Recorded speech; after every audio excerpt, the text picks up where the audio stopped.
My name is Hassana Liakobi. I am a second-year PhD student in religious studies at the University of California, Riverside.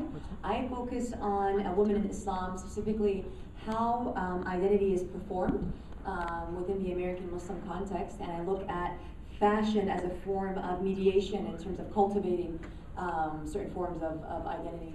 I'm also interested in fashion as a form of commodity and its implications on the neoliberal environment that we're living in.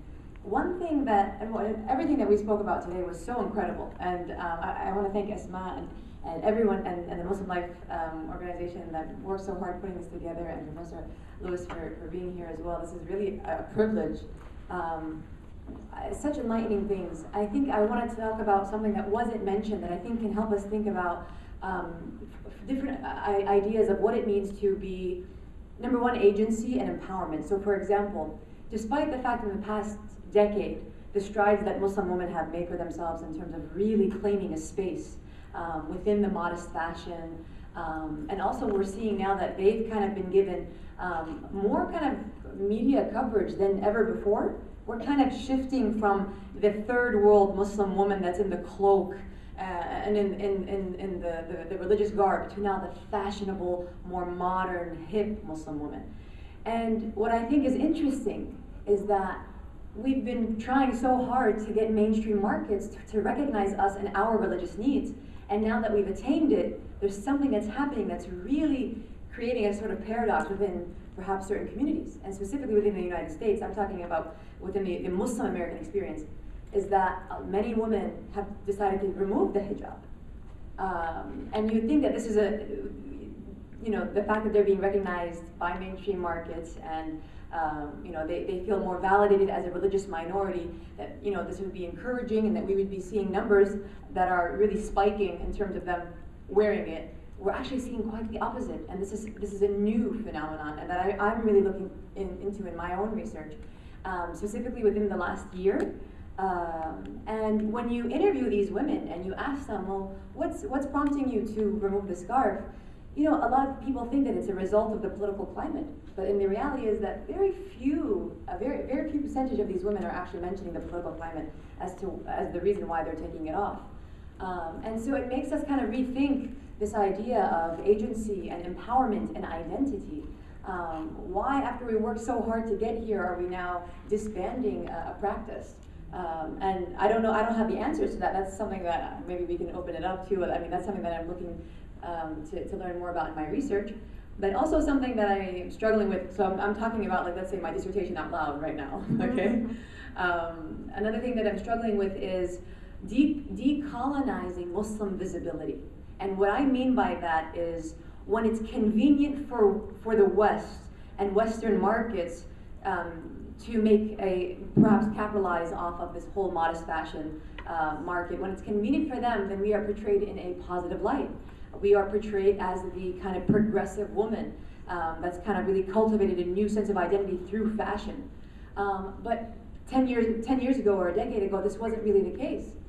And so it's interesting for me to kind of just look at the progression of the resurgence of the veil and then the de-jabbing, as Professor Lewis said, and understanding that the larger kind of political implications and tracing that.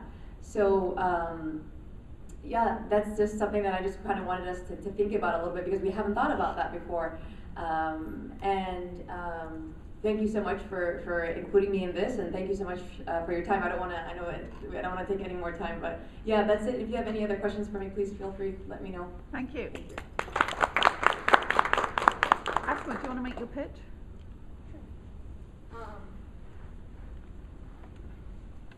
Yeah, so I put up my face. Only because it comes with my email address there on the bottom. And so this is altMuslimah.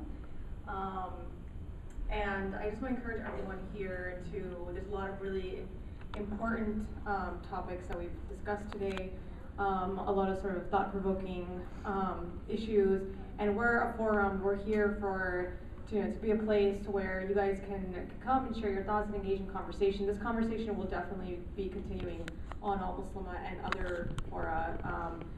I'm sure a website related to the London College of Fashion and the podcast and so on. So, that's the important part, not to just leave this here, but to continue to kind of have this conversation, to engage with each other, and to bring up relevant issues. For some reason the refinery piece isn't popping up for me. My Google search, but I did a couple of different pieces that I referenced today. One was this Washington Post piece on Playboy, and kind of just goes through my perspective on that. And I think Asma, you would be interested in it because I was kind of reflecting what you were saying. And then there's a great Refinery 29 piece that if you guys can Google it and find it because I can't seem to, then please do. And I'm gonna just put my email address back up there so you know exactly how to get in touch with me. Thank you. And thank you all for coming.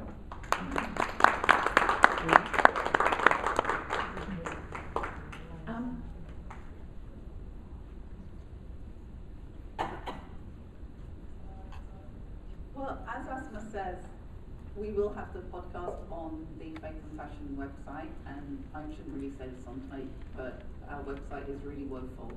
But you can find the material that you need. But I do urge all of you to follow up on Asma's invitation. altM is really one of the most interesting places that is leading the conversation in this, and you've done such sterling work there that it's really wonderful to have so many people participating in that. And I think especially now, that forum, as with this forum that Sohaib and the Muslim Life Program has made possible here, it becomes ever more important. We thought we would close not with round-up remarks from any of us, but to provide a space for any of you to ask final questions or share final thoughts or contributions or reflections on the day that you wanted to do. So if anyone has anything they want to say that they didn't get to put in the room yet, then please do. So hey, have a microphone. All right. Great. So from what I understand, we're just going to open it up based on who wants to answer. But a question that I had was, I had two questions actually. One was about the economics of modest fashion, and I think that undeniably a lot of the conversation around modest fashion is like more on the higher end, right? And that's not at all a criticism, but it's an observation.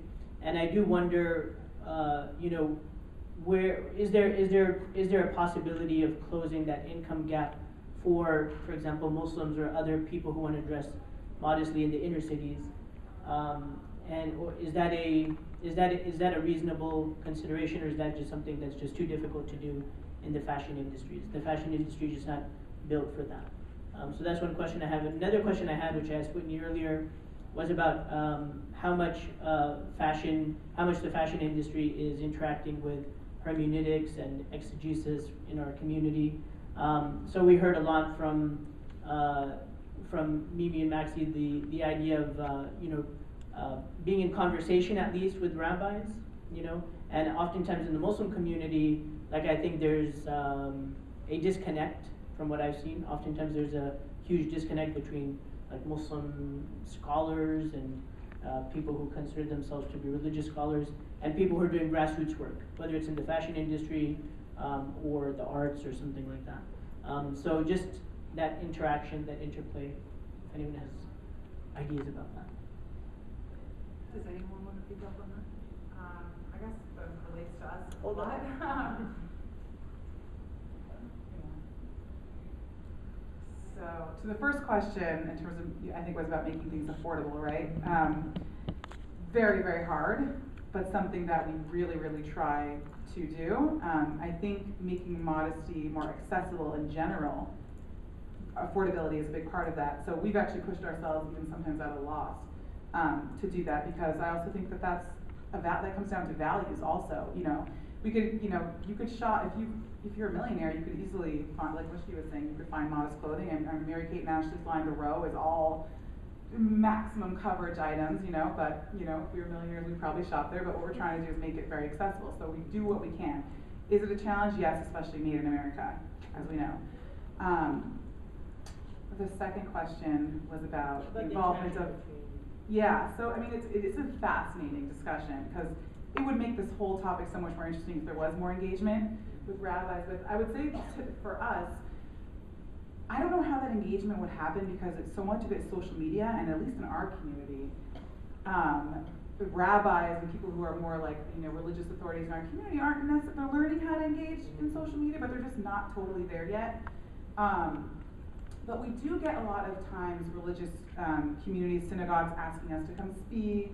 They know we exist, and they're definitely hearing from like the young people in their communities, like, you should get Nima Maxi to come speak. They know we exist, and they're like kind of proud of us from a distance. I think it'd be an interesting discussion how we could engage them more, because I think by them kind of having a pulse on what's happening with young people would be such a positive thing for them in their own communities, But so far, especially because we all rely on social media and that's where so much of the conversation is happening, I think a lot of them are just not with it enough. But I think you'll see it's going to start happening, because I think that engagement lends so much credence, and that's where so much dynamic conversation can happen. So interesting to see. Anyone else want to answer? The gentleman. I could say what I Yeah. do again Yeah, for the sake of. Let's go with the gentleman. Whitney, do you mind just sitting up on stage for 2 seconds? Another picture. The one thing that I would say to the second question about engagement with sort of the hermeneutics and the sort of the theory and theology is that that's something that I really want to be doing. And I was saying earlier, like, you're someone that I admire so much, Reina, because I really was thinking about going into academia when I was looking at sort of the intersection of faith and fashion and thinking that might be the way that I would do that. And increasingly I felt like there needs to be a place for people who are sort of in the industry and like writing within the, like, I'm not read mostly by religious people at this point. I'm read mostly by fashion people because I'm writing for secular fashion news sources. But I'm reading theology and I'm reading fashion theory, and like I'm trying to figure out how to translate that. So I think that's going to happen through writers and through artists and through filmmakers and through fashion designers. And if the makers in the culture are choosing to consume those things, we can try to figure out how to sort of package and communicate them. And I think as people of faith in those spaces, that's a huge responsibility that I want to be aware of, at least. Can I respond to that while we're on this same thread? Yeah, because sure. I think And I'm going to pass the mic to who did you say? the gentleman at the back. One of the things in my own work in this area, and thank you very much for that compliment, I'm deeply honoured by that. One of the things about my own work in this area is that I'm not doing theology. And actually, I don't even list the verses. Like in my book, Muslim Fashion, I don't refer to the verses because my approach is that there are multiple interpretations, and interpretations have changed across time and will likely change across an individual's lifetime. And, as Whitney was saying about her experiences, they're also context specific, so they're locational as well as spatially specific. And that's been the approach that I've taken on that. But I also know that in doing that, I leave something out. And that's why I was so interested that you, Whitney, took the verses and have given detailed exegesis as you're working through to articulate your argument. And I also understand why doing that is important for some of your readers to make the argument in those terms, and that supports people in their interpretations and supports the practices that you're writing about. And then I was also struck by how Mimi and Mushky used advice from rabbis and their own interpretations, and how often you do refer to Jewish religious precepts and learning, albeit, yes, you're retranslating it into accessible terms for your non-specialist readership, if we were to put it that way. And I think that it's something that I personally, in my own work now, I'm increasingly interested to think about, partly because, and this goes to your question, Sahib, I think that modest fashion conversation is a form of hermeneutics, is a form of religious interpretation and dialogue and textual criticism and historicising of sources, but it's not normally recognised as that. And most of the people that I've spoken to over the 10 or 12 years that I've been working on this would say, I'm not a religious authority, I'm not setting myself up as a religious authority or a religious leader. And that's why this term role model is so interesting, because so often women and young women do say, but I feel I have the responsibilities of a role model. you know, and especially for younger and even younger women who might seek me out for advice and so on. And so maybe partly it's about getting the rabbis to be hip to social media, although I'm not one to talk because I'm a dinosaur. But it's also about saying we look for learning and interpretation and engagement in another area, and that might be happening in the secular style media, it might be happening in commerce, it might be happening in Laila's case with overtly political dialogue online and in print, and it might be happening in places of religious worship and of religious social life like this. So I find it very encouraging, and I'm really interested that you asked that question because that's what I want to be looking at. Here I am. You got the mic? Okay, here we are. Assalamu alaikum. My question is directed to the PhD student and to the entrepreneurs here. Do you see trend? Fashion has always been connected with social change. Do you see this trend of modest fashion to be a movement of empowerment and choosing the style and dress of women in today's climate? Is it a movement of empowerment? It's a movement of empowerment. I believe that the sister had mentioned that several sisters have chosen not to wear the hijab. So that's something different. Is there an empowerment from not wearing the hijab? And what I'm saying is, with modest dressing, is that a social change that is blowing in the wind? And is there an empowerment, because Sister here has said something, I think, and even Laila had mentioned, I know you said something about the rabbi. And your question, well, how does the rabbi think about your social page? And she pretty much said, who cares what he thinks? But what I'm saying is that sounds like a self-empowerment in terms of, like, you know, I'm doing my thing as far as, like, we are now becoming identifying ourselves. We're not going to let anybody choose the way that we dress, the way that we act, so sort of like keep us in confinement. Do you see that as something that is prevalent? Should we let Hassaneh respond on that as you want? Do you want to grab that? Sure. Thank you for your question. So, is the modesty movement a movement toward empowerment or a form of empowerment for a Muslim woman? I would very much argue that it definitely started off as that way, and in many regards has continued to be so. I know I, for one, started my blog back in college because I found that it was very difficult for a lot of Muslim women to know or to feel comfortable in being visibly Muslim. And I wanted to kind of reconcile that and show them that, because at that time, we're talking about maybe 7-8 years ago, there weren't a lot of modest options. So they felt that, you know, you put it together nicely and you look great, but I could never do that. And I said, no, well, to the contrary, you could absolutely do that.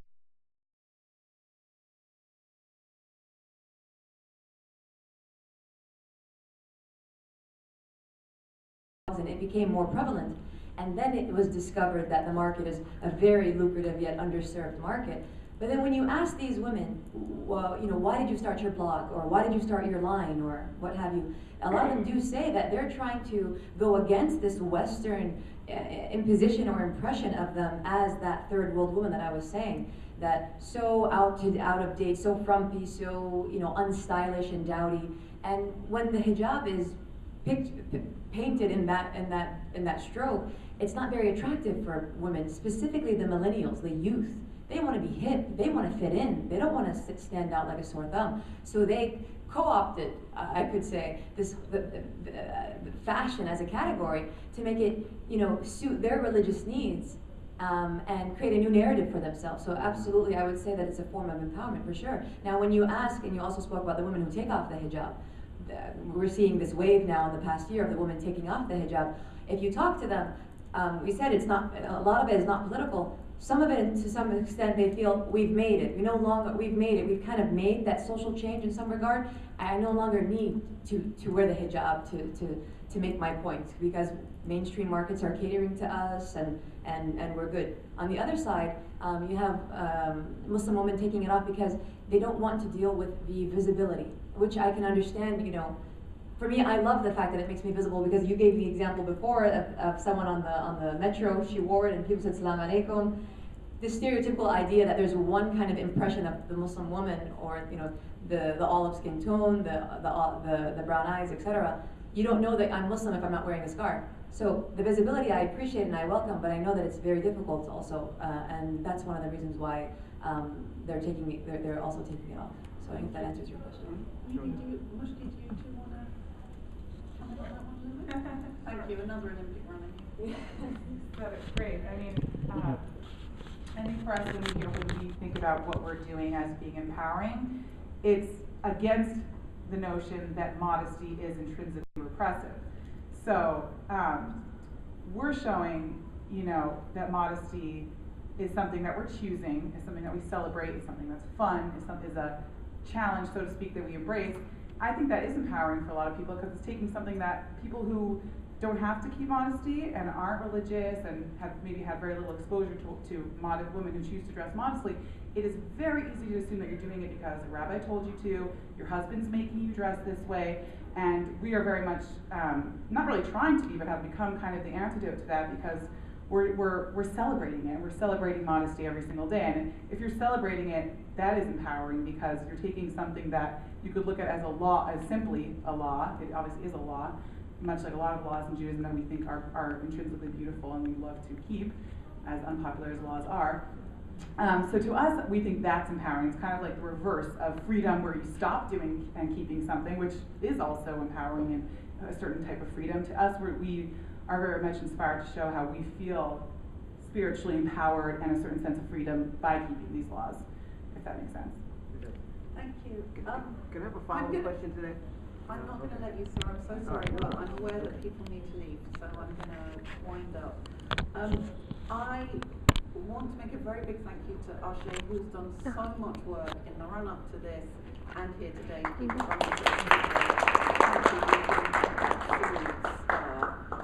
I know Suhaib is going to make the final remark, but I'm going to take upon myself the privilege of thanking our speakers, Whitney Bauck and Laila Alawa and Hecht and Mushky, Notik, and you all for being here and being such a wonderful and participatory audience. I know the conversation is thriving as we speak on social media, and we'll carry on both with the podcast and with altMuslimah in the future.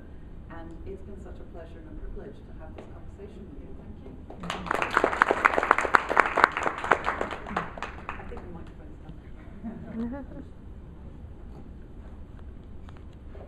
To echo Asma and Reina's sentiments, I want to thank you all so much for coming, for being our live audience, because we have a whole social media audience that is not only engaged today, but is going to be engaged throughout the day, because all of our wonderful speakers have come and all of you have come to participate in this conversation.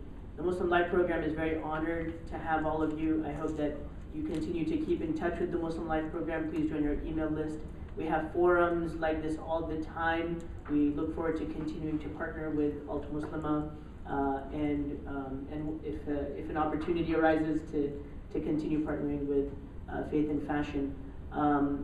And if you all ever have any ideas or thoughts about programming that you'd like to see, we're always open ears to that as well. So I wish you a very peaceful Sunday evening and a blessed week ahead. Please take our greetings of peace and blessings with you as you go back home. Thank you so much.